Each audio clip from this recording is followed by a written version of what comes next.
Marital rape यानी वैवाहिक बलात्कार, इसकी परिभाषा अगर समझी जाए तो यह होगी कि अगर आप शादीशुदा हैं और आपकी पत्नी शारीरिक संबंध नहीं बनाना चाहती तो आप ताकतपूर्वक, बलपूर्वक, फोर्सफुली या भी किसी भी तरह की दबंगई इस्तेमाल करके उसके साथ अगर आप शारीरिक संबंध बनाते हैं, यौन संबंध बनाते हैं, तो इसे अपराध माना जाए या न माना जाए।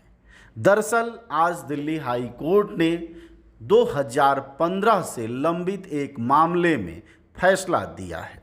हालांकि उस फैसले से बहुत साफ नहीं हो पाया है कि सही क्या है, गलत क्या है।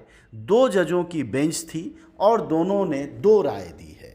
मैरिटल रेप यानी वैवाहिक बलात्कार को अपराध घोषित करने के मामले में दिल्ली हाई कोर्ट के 2 जजों ने अलग अलग राय दी है।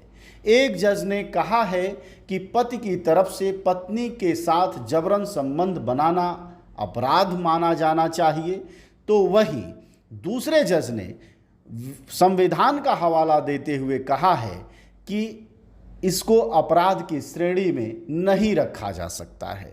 जैसा आप सुन पा रहे हैं कि 2 जजों की 2 राय है, उसी तरह समाज में भी इसको लेकर 2 राय है और इसी कारण दिल्ली हाई कोर्ट में 375 के अपवाद 2 को अमान्य घोषित करने की मांग की गई थी। बलात्कार की परिभाषा तय करने वाली धारा 375 के अपवाद 2 में कहा गया है कि अगर पत्नी की उम्र 15 साल से अधिक है और उसके साथ पति जबरन यौन संबंध बनाता है तो यह अपराध यानी बलात्कार नहीं माना जाएगा, वह बलात्कार की श्रेणी में नहीं रखा जाएगा।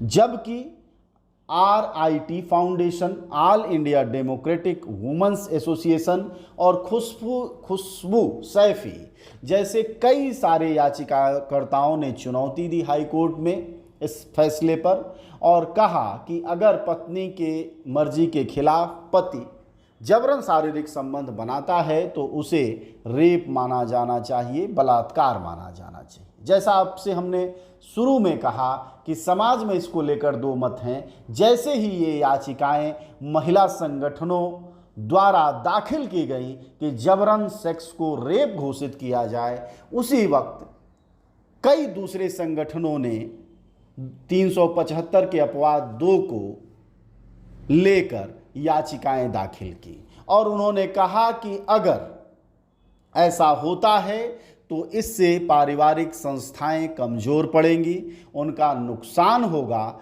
और पुरुष अधिकार संगठनों ने यह भी कहा पति पत्नी के बीच मनमुटाव या पारिवारिक तनाव के मामलों में भी इस तरह के कानूनों का दुरुपयोग होगा। कुछ ने जिरह में दहेज कानून का भी जिक्र किया और बताया कि कैसे राष्ट्रीय स्तर पर उसका दुरुपयोग होता रहा है। हालांकि केंद्र सरकार की बारी थी। इस मामले में केंद्र सरकार ने क्या कहा यह भी जानना बहुत जरूरी होगा। केंद्र सरकार ने इस मामले में अलग अलग मौकों पर अलग अलग राय दी। 2016 में कहा कि अगर वैवाहिक जीवन में बने संबंध को बलात्कार कहा जाएगा तो उससे पारिवारिक संस्था का व्यापक दुष्परिणाम होंगे।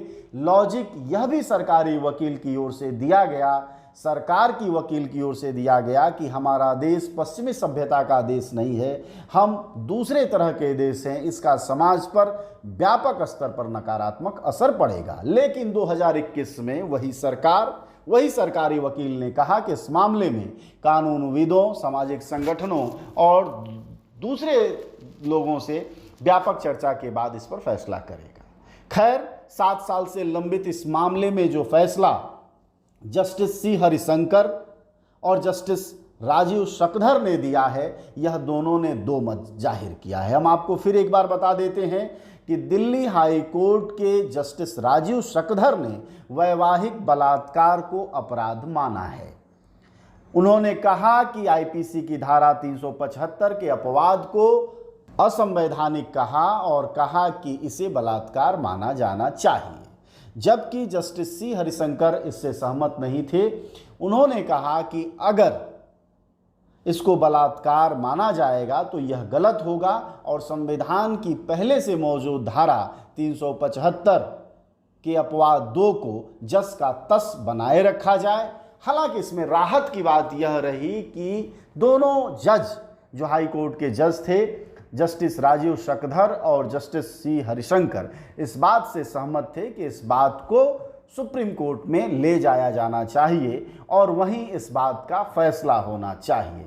ऐसे मामले में अब सभी पक्ष, चाहे 375 के अपवाद 2 के विरोधी हों या फिर उसके समर्थक, यानी जो वैवाहिक संबंध के दौरान जो ज़बरदस्ती है, जो उसको रेप कह रहे हैं वो भी, और जो नहीं रेप मानने को कह रहे हैं वो भी, जो स्त्री अस्मिता से इसको जोड़कर देख रहे हैं वो भी, स्त्री अधिकार से जोड़कर, और जो मानते हैं कि नहीं पारिवारिक संस्था बनाए रखने के लिए जोर जबरदस्ती कोई बड़ी बात नहीं है, वो सभी सुप्रीम कोर्ट जाएंगे। ऐसे में 2 जजों की यह 2 राय भारतीय संविधान के अलग अलग हिस्सों को आपके सामने रखती है। समाज का भी नज़रिया बड़ा होगा, क्योंकि सुप्रीम कोर्ट का फैसला इस बात पर ही निर्भर करेगा कि सरकार और सबसे बढ़कर समाज इसको लेकर क्या रवैया रखता है, क्योंकि जज भी इसी समाज के इंसान हैं, उनकी मानसिकता भी इसी समाज से प्रभावित होती है।